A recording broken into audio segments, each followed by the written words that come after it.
All right, good. So what we're going to do is get started. Welcome everybody. Thank you for joining us. How to keep more of the money you make is the title of the webinar. And as you know, it's a joint webinar between myself and Carl. You can see Carl on screen. Welcome, Carl. Thanks for joining us today. And I'm looking forward to this. And first of all, to the people who are attending right now, congratulations for taking some time out of your busy schedule to invest in learning some skills and some knowledge that might be useful to you in your business as you move forward. We're certainly going to share some things that we think are really important. So I'm on first. It's going to be about 20 minutes from me, really fast paced when it comes to the slides. So get your pen and your note paper ready. I'll point out the things that I think are worth writing down as we go along. And let's get cracking because we've got quite a lot to get through. So this is a bit of a... Hand over, I'm disappearing. Okay, we'll see you later. See you in 20 minutes. So this is a bit of a rhetorical question, right, isn't it? Because part of my role as a coach really is to say to people, what kind of business and what kind of life is it that you're aiming for? And let's create a path towards that. Always in that kind of scenario, people are talking about the fact that they would like to do certain things. And we know that you need two things to do those things in life. One of them is time to get out there and do it. And the other one, of course, is for you to have the money to pay for the things that you want to do. Most of the things we think about doing have got some kind of financial commitment attached to them. So a bit of a rhetorical question. And what I want you to think about as we go forward, and I'm emphasizing today that it's been an unprecedented year, but as we go forward and we think about the future, the rest of 2021 and beyond, here's a good approach that I think would be really useful for any kind of business. So get your pens and papers ready. I want you to write these 4 words down. Okay, so the first thing I want you to do is I want you to attract people to you and to your business by generating some really good ideas. People seem to be really attracted to innovative and new ideas or just a refresh of old ideas. So think about that as part of your approach. Engage your target audience with great value, so show them the value that you offer and engage them with great content. If you've got a business where you can show how good you are at what you do, that's a great way to engage with people. Connect is number 3. Connect with people's emotions. That's really important right now. And think about how their emotions are different from how they used to be, right? We're coming out of a pandemic, we're coming out of a lockdown potentially, and they're coming out with a slightly different view of the world. Think about those emotions and how you can connect with that. And finally, you can't avoid it. We're in business. You've got to sell. So how about selling with social proof? I'll come on to what social proof is and how important that is. But selling with social proof is now much more powerful, the studies are showing us, than some of the old methods used to be. So attract and engage and connect and sell is going to be really important. And when I talk about selling, I talk about professionally helping people to buy. I don't want to think about hard selling techniques and cold calling and things that are really difficult to do. You understand your customers' wants and needs, and you can show them professionally how your product or service meets those wants and needs and help them to buy that. So, are you ready personally? That's an important question for you to ask. Are you in good shape? It's been an unprecedented year, as I said, and physically and mentally, are you ready to take this business forward as we come out of the lockdown? Are you ready to engage with what I call the emerging customer? Imagine people coming back out into the light, they're blinking, they're rubbing their eyes, and they're thinking to themselves, I'm going to shop differently, I'm going to buy differently, I'm going to think differently. Are you ready to engage with that? And as with any business, the important thing for the business owner to do is to get focused on what's important, because there are so many distractions out there that sometimes it's hard to really get focused on what it is that you want. One of the things I really want you to focus on is what is your HVA. And your HVA is your highest value activity. This is the thing you do as the business owner that brings the greatest value to your business. For some people, that's relationship building. For others, it's strategic partnerships. For others, it's actually going out there and doing some of the selling. But what is your highest value activity? Well, it should be talking to people who could buy from you. And the more you do of that, the better you can get. Jeffrey Gitomer, who's the world's #1 sales guru, says, take a stopwatch. Every time you start talking to someone who could buy from you, click start. When you've finished, click stop. And then at the end of the week, add up how many hours you've spent talking to people who could buy from you. It's an interesting way to approach it, but work out what your highest value activity is in your business, and that's the place where you need to put your focus.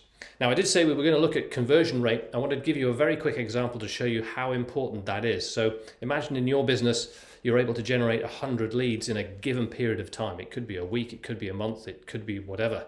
And you managed to change 40% of those people who've just shown an interest into paying customers. So you've now got 40 customers in your business. Let's imagine that the average sale value in your business is £250. That means over that period of time, you're going to get a £10,000 revenue, which is not bad, right? Now, in the future, if you think about conversion rate and you make some changes to it, maybe you change that conversion rate to 60%. So instead of 4 out of 10, it's now 6 out of 10 people who are saying yes. Doesn't seem like too much of a stretch.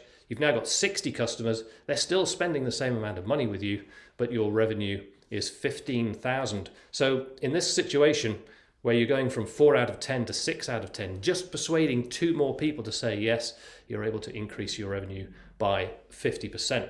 So conversion rate is absolutely vital, and I want to give you a couple of ideas that can improve conversion rate for you. But before you start, I want you to Google yourself. Not now, but maybe immediately after this. Just Google yourself and see what comes up. And I want you to think to yourself, if I saw that, would I be attracted to that? Has it got lots of good ideas? Would I engage with that? Is this the sort of business I want to work with or to buy from? If you Google yourself, you can get some really important key questions about what you're looking like to others. Do people like you? Do they have confidence that you or your business can help them with whatever the problem they've got? Do they believe that you're the answer to the questions that they're asking about themselves and about their business? Do they trust you in order to satisfy their needs? And which one of these do you think is the most important? I mean, pop it in the chat if you like. Is it more important that people trust you, that they like you, that they have confidence in you, that they believe in you? What kind of thing is most important? Trust, says Sarah Jane. That's an important one for sure. But I actually believe it starts with like. So for most people, when they engage with a business, the first people they see in the business, whether that's the receptionist or the sales manager or something else, it's going to be, do I actually like this person? Can I engage with this person? Can I build rapport with this person? And that's a really important thing. But they're all important. I wouldn't like to discount any of them. Now, I mentioned social proof. This is the first part of the conversion rate that I think is really, really important. So social proof is other people who are talking about how good you are, right? And that's a great thing because we don't believe it. If I told you how brilliant I was, you wouldn't believe me because there's no real proof from somebody else. So when other people start talking about how good you are, that's a really important thing. So again, in the chat, give me some examples of what good social proof would be. We're looking to capture examples of people saying how good we are so that we can share that with the world and give people an indication of how we do our job. Because what we're finding, what the studies are showing from 2020, is that the buying decision starts much further back than it used to. So actually when people look at your marketing, they look at your website, they look at your social media, they might well believe at that point they're ready to buy long before they've ever spoken to a salesperson. So social proof is really, really important. And you're going to use channels like this, right? Facebook and Google and Trustpilot and TripAdvisor and LinkedIn and places like that. The question is, you might have a professional site, a professional organization site. You know, some of the trades people that I work with use Trust a Trader or Check a Trader. These are all places where you can capture evidence of how good you are. But what I want to really focus on here is why social proof is important. In the mind of the customer, you're reducing the risk. If I see great reviews, testimonials, case studies about you, I think it's less risky doing business with you. And as Sarah Jane was pointing out, trust increases because when I see you doing good work for others, I trust that you will do good work for me as well. And that combination of reduced risk and increased trust is going to move your prospects closer to a buying decision. Now, the most important part of social proof, in my opinion, is positioning. Okay, and what I mean by positioning is that rather than spring it on somebody after they've bought your product or used your service, you're telling them about it at the beginning. So how would you do that? You say something like, well, at the end of this project, or if it's a product you're selling, after you've had this product for a couple of weeks, I'll be asking you to review our performance. And positioning this in the mind of the prospect or the customer at this point is really important because when you ask them later, it's not going to be a surprise. They're going to be expecting the fact that this is part of the condition of them having purchased your product or service. And the important time to ask for this social proof is in the honeymoon period, as we call it. You know, you're in love, you've got married, Hormones are flowing, you're in somewhere exotic, the sun is shining, everybody's feeling really good. This is the honeymoon period, and it's a great moment for you to strike to ask for that social proof. Good friend of mine, a client of mine from a couple of years ago, installs very high-end kitchens. He liked to dress the kitchen, flowers, a bottle of champagne, a nice card. People would be delighted with what they saw. They'd be delighted with it. The following day, he would just call them and say, how is everything? And of course, at that point, everyone's going, it's brilliant. This is absolutely fantastic. Everything looks brilliant. And that was the point at which he would ask for his review, his testimonial, or his case study, because it's the honeymoon period and everyone's delighted. If you leave it too long, then at that point, people have started to, their enthusiasm has started to wane. So think very carefully about when you ask for social proof. And the number one thing that I would recommend is to get it on video if you can, right? Because it's easy to fake a review. It's easy to fake a TripAdvisor. It's easy to fake a LinkedIn recommendation. If your customer is on video talking about how brilliant you are, that's a bit more difficult to fake. And people see that as a much more authentic piece of social proof. So get it on video if you possibly can. Say to people, look, it was great working with you on X, or I hope the product we've sold you is going well. As I mentioned when we started, because you've positioned it working together, I'd like to finish with a great testimonial so that we can use that in our marketing channels. So you're beginning to get into the habit of asking for this social proof. I was wondering if you'd be willing to share your thoughts. So again, sometimes you just get an email with a link, go to this FIFO survey and fill it in. Maybe if you're a bit more personal with somebody, you can get that kind of social proof that you need. So it's a really important part of it. Now I want to give you 3 ideas of how you can professionally help people to buy. And I think these are important in the modern environment, because whenever you're face to face with somebody, let's make them think about how you can help them and make them laugh in the first few minutes. Okay, and that doesn't matter where you are. That could be a receptionist in your practice. It could be the first time they meet a salesperson. It could be the first time they meet you. Get them thinking about how you can help them. And how are you going to do that? Well, I guess you're going to listen really carefully. You're not going to be serious, right? Some people say that I'm a bit too serious sometimes, so I'm working on that for myself. You're going to get topical, right? You could talk about coming out of lockdown.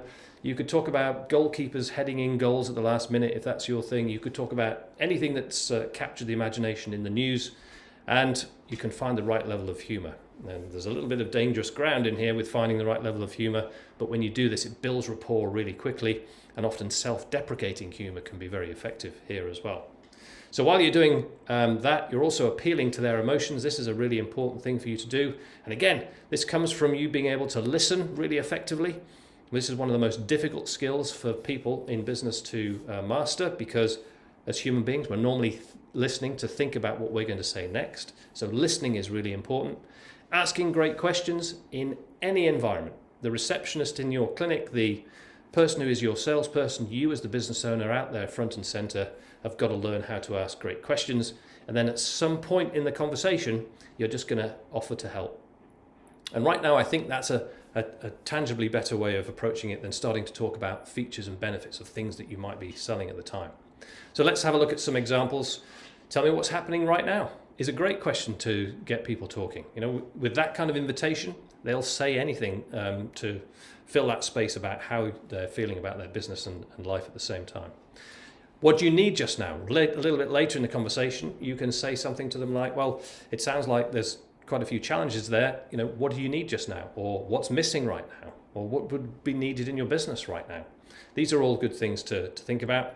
And at some point, you're going to drop in, how can I help? Now, how can I help is often a really good tactic if you add something that they've already said at the beginning, because you're showing that you were listening by saying to them, look, you told me that you wanted a really brilliant piece of jewelry to go with your outfit, and therefore that's something I do for people who want to really jazz up their wedding outfit or something like that. How can I help you?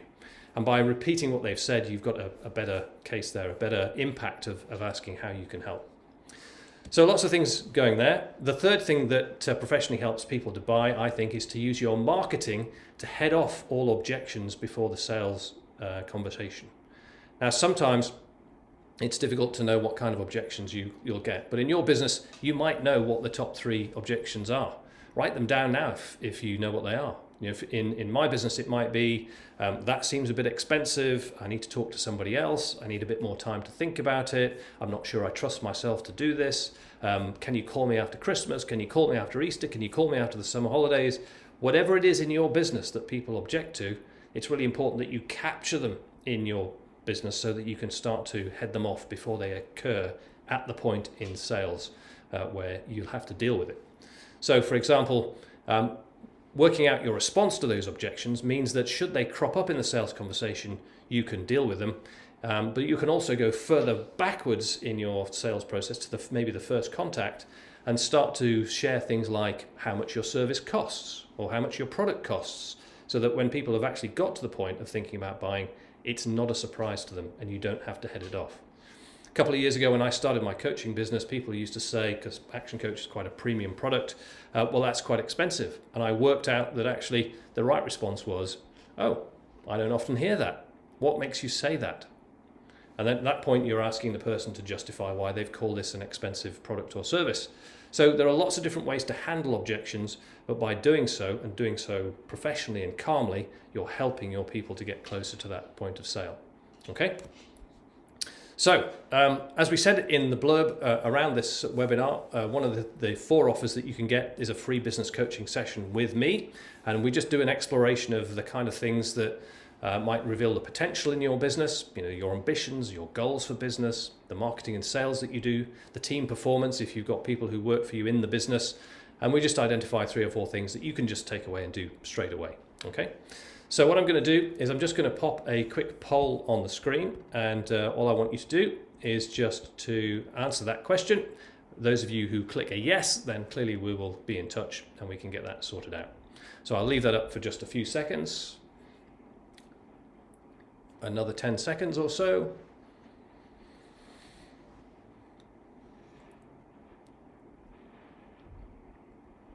Just waiting for one more person to make the selection. And then we can move on. There we go. All right.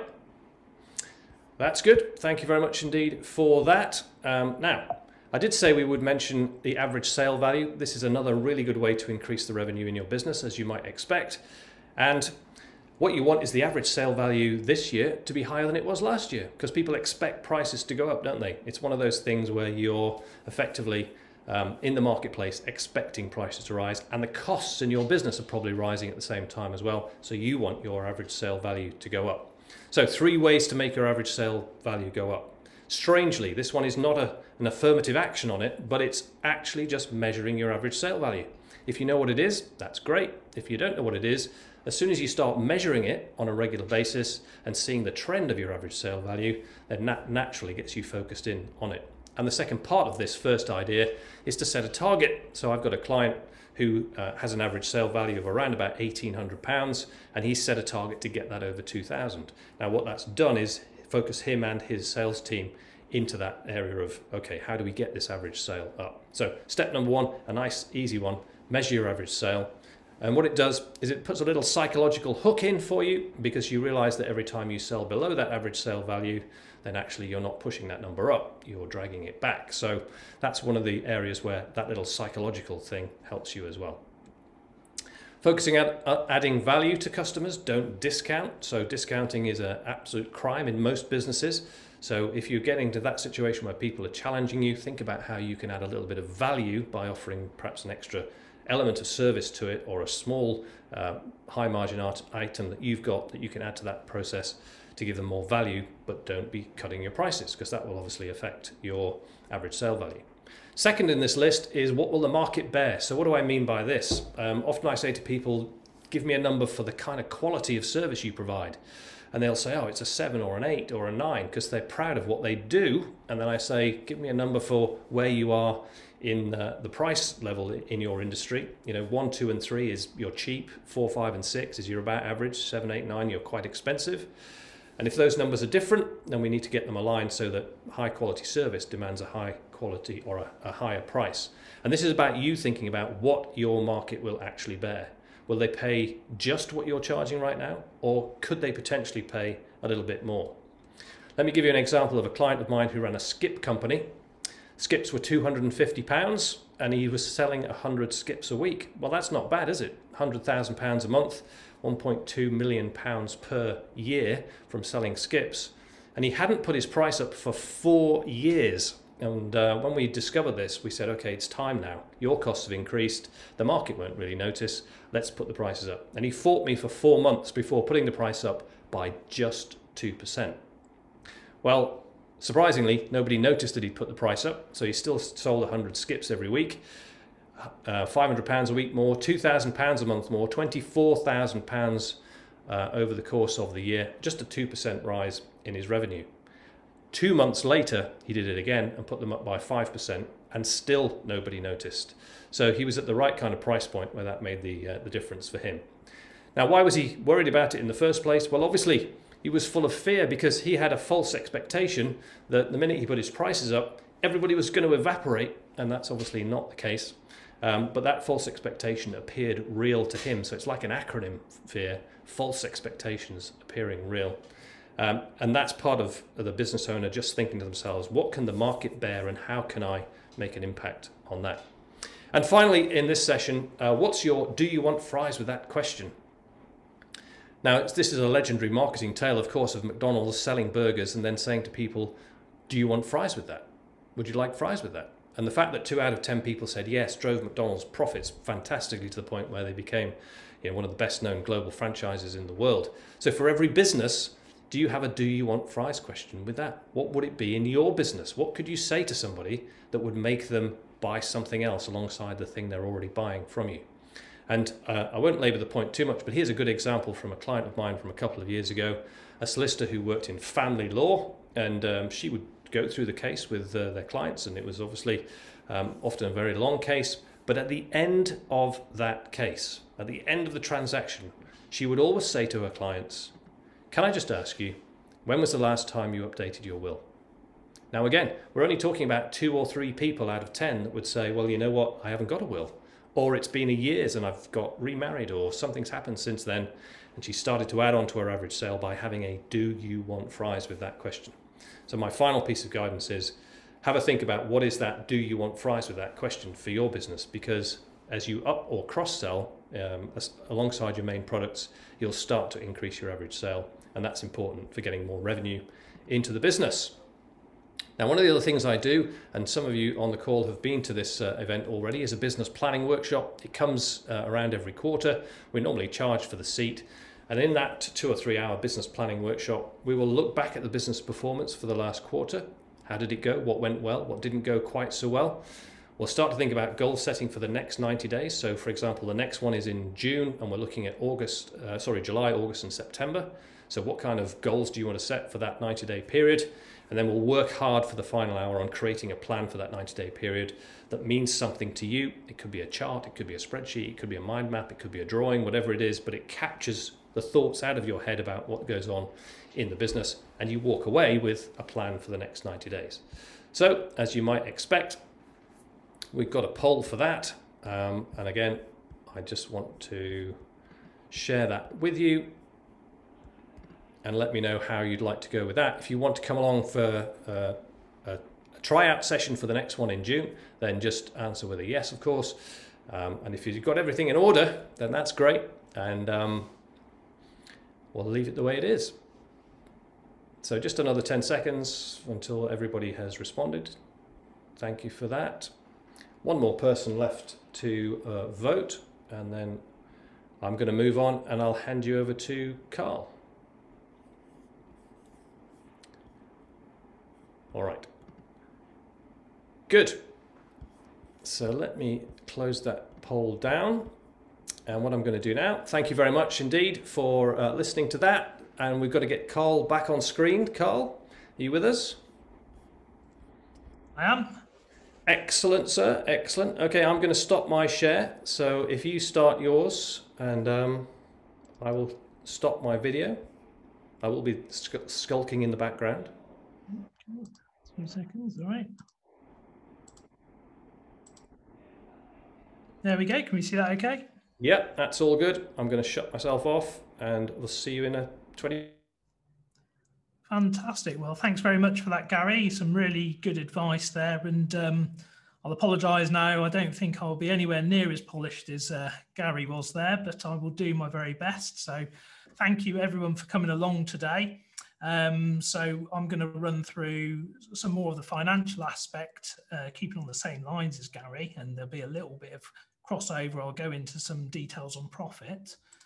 So for anyone who doesn't know me, I'm Carl Newman, and I'm the Managing Director of Direct Peak, a local accountancy firm that specialises in zero and have a really good focus on making sure businesses are profitable and retaining cash.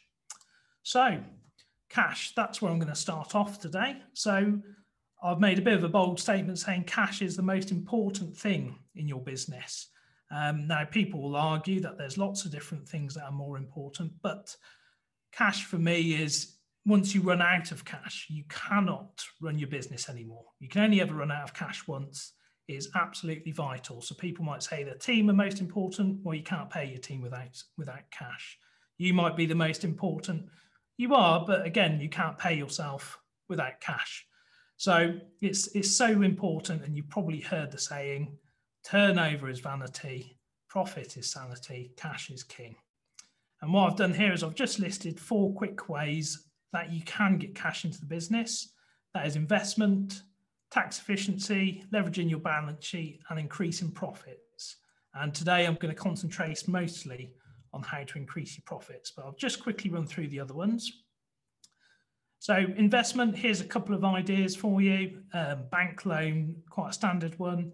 Asset finance, so if you're buying a piece of equipment, you can usually get some sort of finance to buy that with. You could do a sale of shares, so you could sell some of your equity within the business to an investor to put some money into the business. And there's also things like crowdfunding out there, which is an online platform which you can go on and ask people for money, and in return for that money, you give them certain rewards depending on what they put in. And there's lots of other different forms of investment, but here is just a few. And I've just put a top tip there that, you know, when you are looking for investment, if you decide to take this route to get some cash into the business, you always want to look at doing a cash flow forecast, because it's amazing how many people go out there and just say, oh, I need £100,000. And actually there's no actual backing behind why they need a certain amount of money. So I would say always actually do a forecast, see how much you actually need, because most of the time you're going to pay for that money, whether it be interest or selling those shares that you're going to lose, and you don't want to overpay for getting that cash into the business. So next one, I said about tax efficiency, and I know as an accountant, you probably expect me to speak all day about tax efficiency. And I've put a few ideas down here. So salary and dividend planning, putting money into the pension for directors, making sure we utilise capital allowances on any fixed assets we purchase, research and development tax credits. That's available in loads more businesses than you would realise, and a really good way of getting cash into the business. But I'm not going to focus on that too much today. Most accountants would talk about tax efficiency. I'm interested in increasing your profits, and the more profits you make, generally, the more tax you'll be able to save. So I'd rather concentrate on that first. I've just put at the bottom here, hopefully everyone knows this, but if you're a shareholder of a business, you can take £2,000 of dividends tax-free a year. So, you know, as a minimum, you should be making sure you take that out of the business. So the next thing on my cash list was leveraging your balance sheet. And the 3 sort of levers we'd look to pull on this is reducing debtor days, so how quickly your invoices get paid that you've raised. Reduce inventory days, so how much stock do you keep and how quickly do you turn that stock over? The quicker you turn that stock over, the more cash in your business. And increasing creditor days, so if you can stretch how long you pay your suppliers, again, that's going to increase the cash in your business. And little top tip I've put there again is, raise your sales invoices immediately and give minimum payment terms. I'll tell you a quick little story on this. I had a contractor come round to my house and they did a bit of plastering work, did a fantastic job. Wasn't too expensive. I think it's about £150 worth of work. but they didn't raise me an invoice for about 30 days. And when they did raise the invoice, the payment terms was 30 days. So it was actually 60 days in total before they actually wanted my money, which I think is absolute madness. You know, you should be raising the invoice on the day and payment terms immediately. He didn't do a credit check on me to see if I was good for the money. You know, you shouldn't be giving out terms to people unless you've done some sort of credit checking. And generally, unless they're going to be a repeat customer, I wouldn't look at giving any sort of payment terms. That will really help increase cash into your business. Just imagine if that plasterer did that to all of his clients. 60 days down into zero, that's 2 months worth of cash flow into your business. Completely different looking business from your cash flow perspective. Okay, and now we're going to move on to increasing profits. And this is where I'm going to focus most of my time on today. So there are 4 profit levers that you can pull within a business. That is decreasing your overheads, decreasing your direct costs, increasing sales volume, and increasing your sales price. I know Gary's already touched on a few bits there, so I'm just going to delve into these in a bit more detail. So the first one, decreasing overheads, and this will be one that a lot of people would jump to start with. It's probably the most obvious one to go for. So I've put a few little things there that I would perhaps do. It's amazing how many businesses I go into and we do a sweep of their overheads and they've got all sorts of random subscriptions for different things that they're not even using. Get rid of them. Utility bills. There's not much value in who your energy supplier is. Have a look at the market, get those switched over, get them on a cheaper tariff. And then you've also got the balance of utilizing staff versus outsourcing. Again, unfortunately, you know, the way the world is moving, there is so much technology that is taking over manual jobs. You know, sometimes you end up having a person left doing a job role that, you know, they were full-time and it's not really needed anymore. Could you actually outsource that work, or could that staff member go down to part-time hours? That can be a huge saving within your overheads. But what I would say is you've got to be very careful, you know, because you can make the business inefficient. If you go through and start slashing lots of different overheads, things that make your business tick, you know, suddenly you're going to grind to a halt. So you've got to be very careful about slashing staff, slashing overheads. Make sure they're things you really don't need before you get rid of them, because you can generally only do this exercise once, you know, or once every so often. And once you've cut X amount of overheads, that's it. You can't do it again. So just be careful when you do go through that. The next one we talked about was decreasing direct costs. So this is where the cost of the goods you're selling. So if you sell products, this would be your cost price for it. If you're selling your time, this would be the wages that you're paying your staff. So most of the bits I've put here generally relate to products. So I put here you can negotiate new rates with your suppliers. You could look at bulk discounts with them, settlement discounts. So if you're going to pay their invoices quicker, sometimes they will offer you a discount. And all of that is going to help increase your margin. And again, I've put technology investment there. Again, you know, there might be a piece of technology that you can invest in that, you know, will actually outweigh a manual job, a salary, you know, and that can be used in lots of industries. If you think something like, you know, the sewing industry, you know, CNC machines have massively come in now, and there's not so many people manually using sewing machines anymore. And yes, it's a big investment, but once you've invested in it, it's, in the long run, it's going to be a lot cheaper than a salary having that in place. And that means you're competitive, and it means you can make good profit margins. I've just put there about my top tip: forming those strong relationships with your key suppliers will get you the best deals. I think gone are the days when you can go in and, you know, demand to have certain things. Actually having a good relationship with someone, you're much better to get, you know, you're going to get those better rates. They're going to offer you the bulk discounts when you go in. So, you know, make sure those are key. You know, you've got to push a little bit to get those good margins, but not too much that it sours the relationship.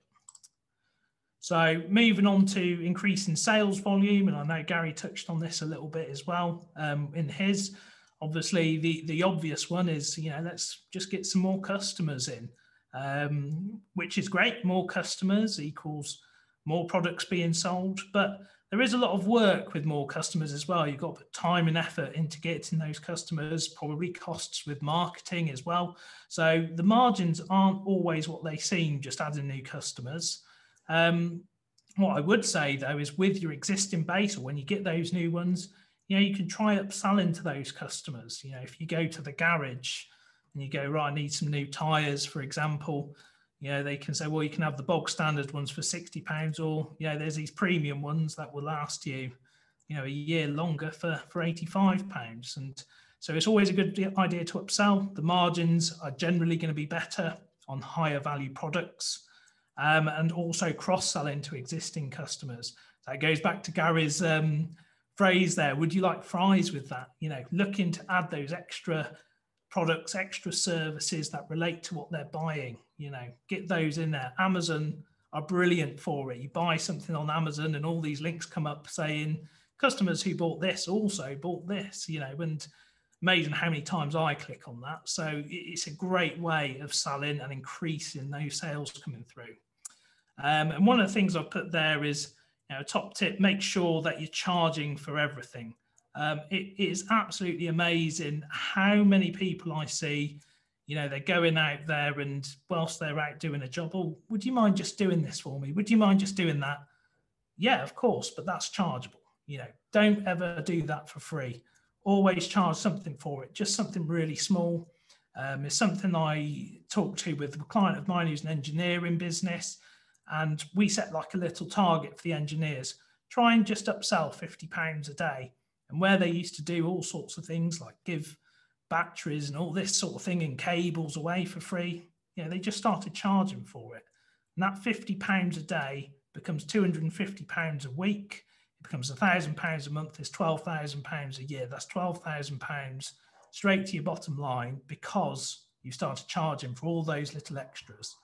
And then if you've got multiple engineers, that's 12,000. If you've got 5 engineers, that's 60,000 straight to your bottom line, just from 50 quid a day extra for charging all those little bits and pieces that you used to give away for free.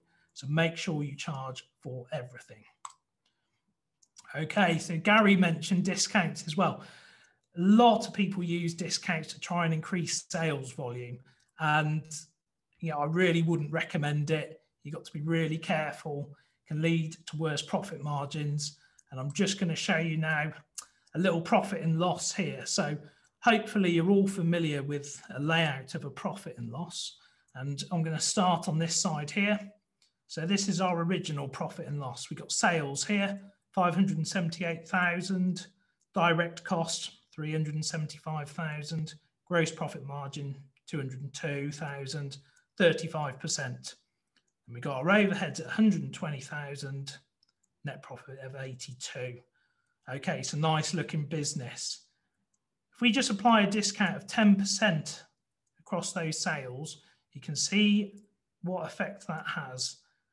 You can see the sales have massively decreased. All our direct costs and overheads remain the same. Our profit's down to 28%. We've actually had a net profit change of minus 70% just by discounting 10%. Now, you will say to me, well, obviously, Carl, we expected to get some more sales off the back of discounting. So let's move on to this one. Let's say we've discounted 10%, but we've increased sales by 10%. Okay, brilliant. Well, actually, our sales value isn't even as much as our original by selling 10%, but we've got 10% more direct cost because we've had to buy those products in order to sell them. And we haven't had a discount on our direct costs.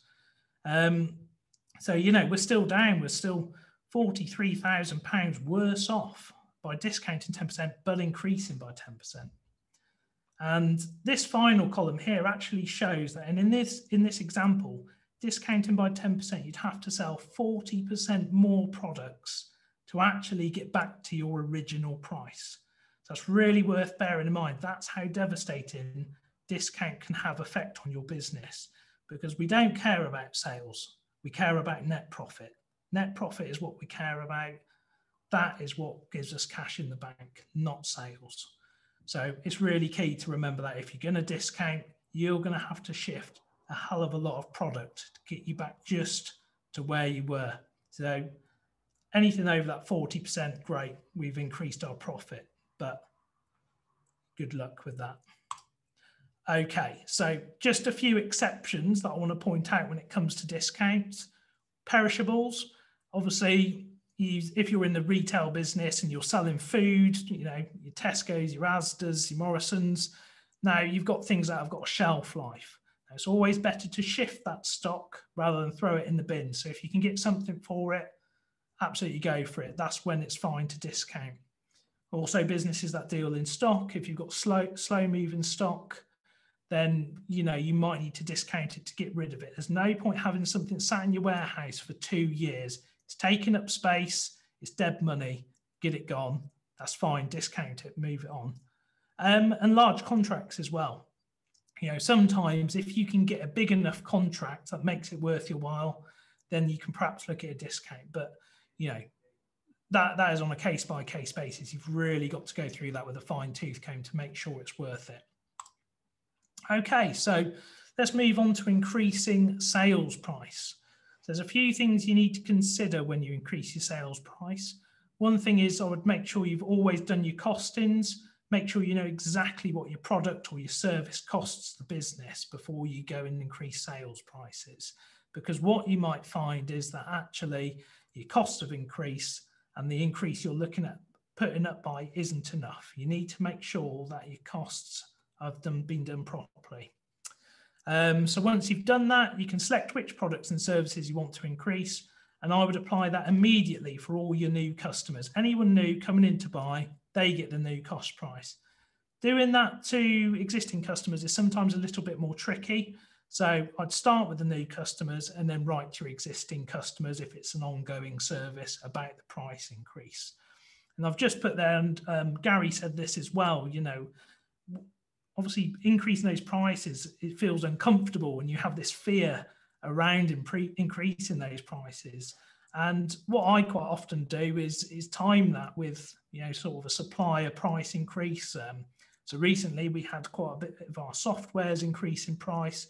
And also when you do your wage reviews for your staff as well, if you're going to increase staff wages, if you've got increased costs, you've got to pass that cost on to your customers. It's the only way for you to be sustainable as a business. You've got to do that. And that is just being good at business. It's not anything, you know, about ripping anyone off. You're maintaining your margins. You want to make a good profit. You want to be sustainable to your customers. So sometimes it can feel a little bit more comfortable if you do it at the same time when your costs increase. So I've just brought us back to another little profit and loss model here. And we're going to look at price increases and what sort of effects that has here. So I've used the same original profit and loss as I did on the discounting sheet. And you can see what a 10% price increase does to it. Massive 70% increase on your net profit just by increasing your price by 10% in this example. Our gross profit has jumped up 6%. What you might say is, well, if we increase the price, we might lose some business. Okay. So in this example, I've said, well, if we increase it by 10%, but actually lose 10% of our business, how does that look? Actually, we're still seeing an increase of 23% on our original profit and loss, even though we've lost 10% of business.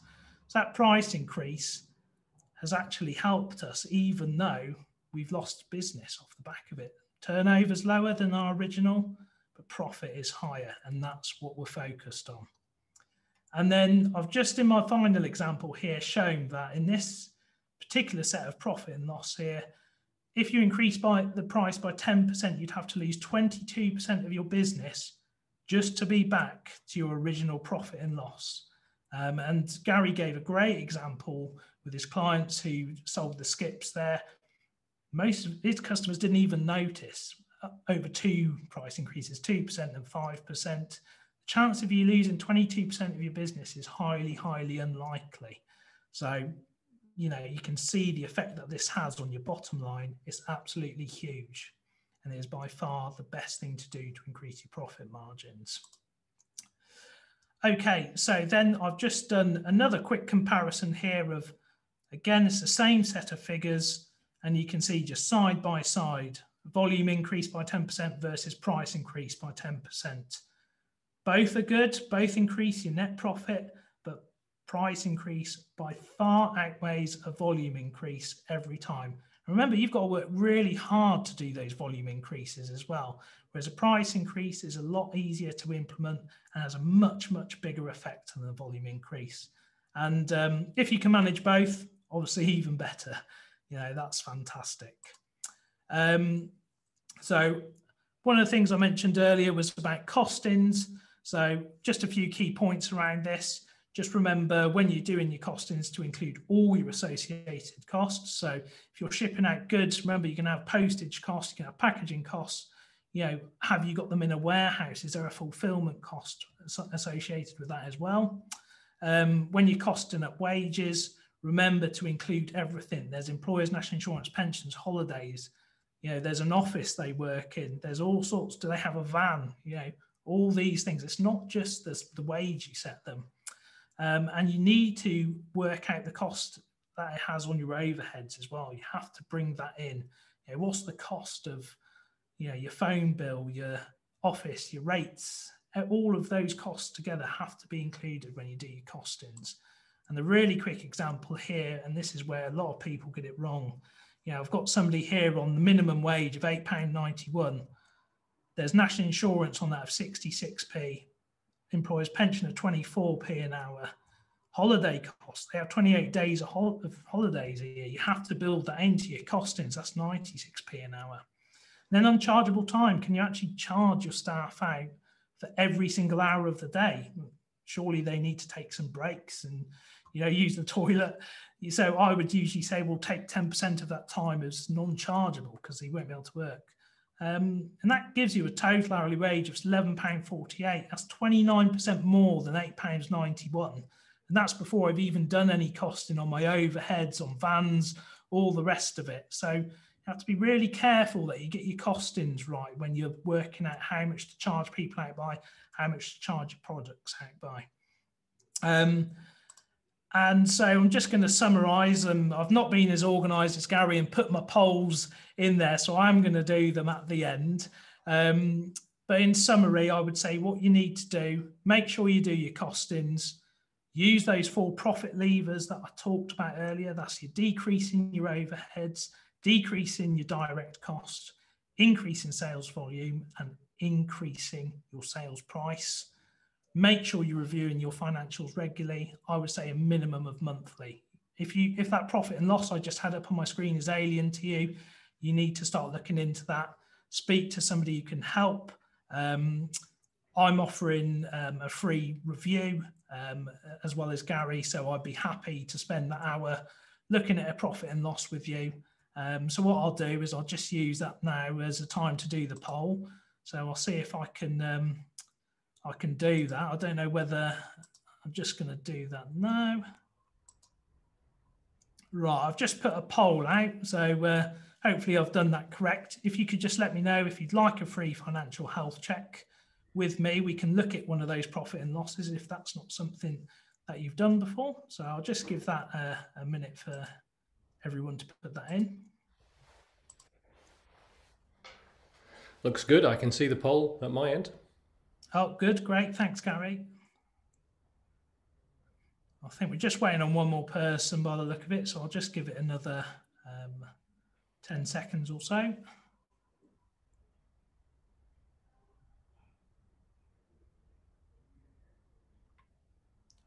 Okay, no problem. I will. Brilliant. Thank you very much. I'll close that down. And off the back of reviewing those financials regularly, you know, you should have more cash if you're following that list. Do your costings, use your profit levers, review your financials, and that should lead to cash in the bank. So thank you very much for joining today. I hope that's been really valuable for you, spending this time with myself and Gary. I have just got one more poll, and it's probably more for zero users. So if you're not a zero user, you don't need to reply to this. You can just click no on the poll. It's not a problem. But one of the things we do offer is a zero health check. So we are offering a free health check of your zero as well. And it's a simple report that we would just email over to you for you to have a look through. So I'll just put that poll out now. Just click yes if you'd like me to do a free health check of your zero. No problem if you don't. And if you don't have zero, again, just click no onto that poll. Brilliant. Everyone responded to that really quickly, actually. So I'll close that down. And yeah, thank you very much.